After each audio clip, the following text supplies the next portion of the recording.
망고 TV 1950년대는 일제의 식민지에서 벗어난 지 얼마 안 되어 3년간의 6.25 전쟁까지 겪은 우리나라가 대한민국이라는 나라의 기틀을 세워나가던 때였어.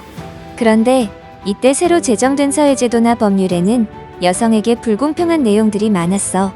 그 당시에는 조선시대부터 내려오던 남녀 차별의 관습이 매우 깊게 뿌리박혀 있었거든.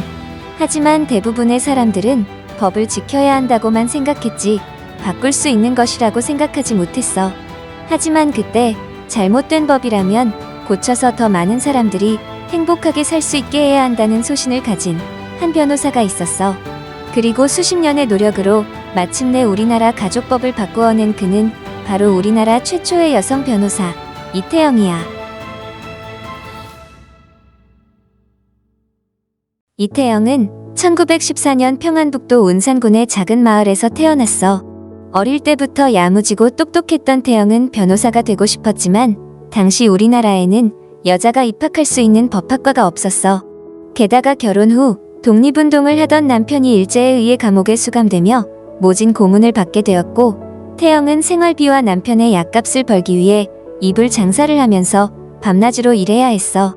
그때 이불을 만들면서 가위질을 얼마나 많이 했던지 가위를 잡았던 엄지손가락은 둥글게 굽었고 변호사의 꿈은 멀어져만 갔어.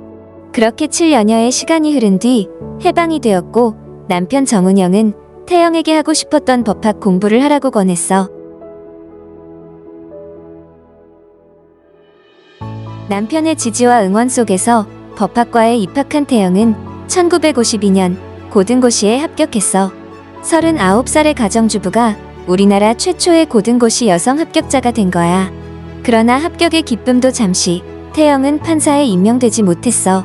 여자를 판사로 임명하는 것은 아직 섣부른 일이다 라는 이유에서였지. 태영은 오히려 굳게 마음을 다잡으며 차라리 잘된 일일지도 몰라. 어릴 때부터 내 꿈은 변호사였잖아. 변호사가 되어 어렵고 힘든 사람을 위해 살자 라고 생각했어.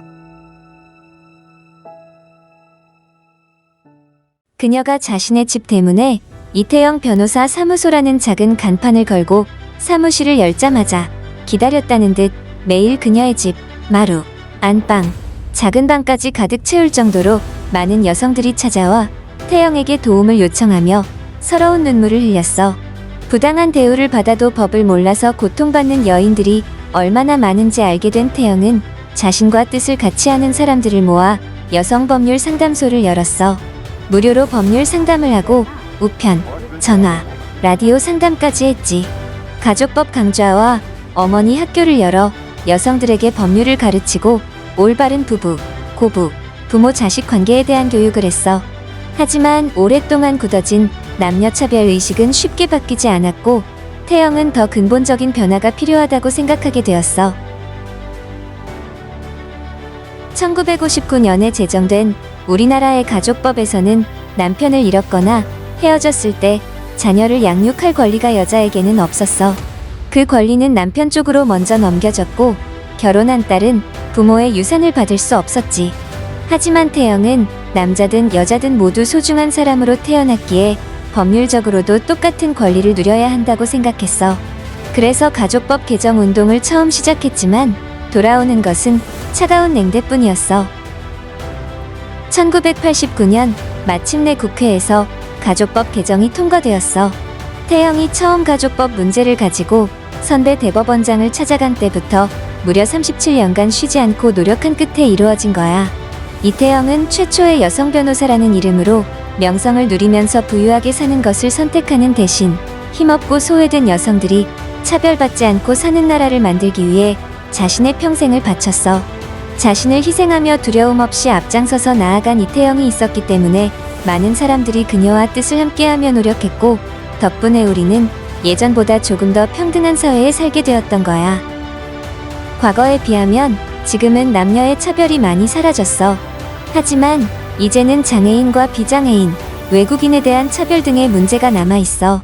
지금도 우리 사회 곳곳에서는 이런 차별과 잘못된 제도를 고치기 위해 노력하는 분들이 많단다.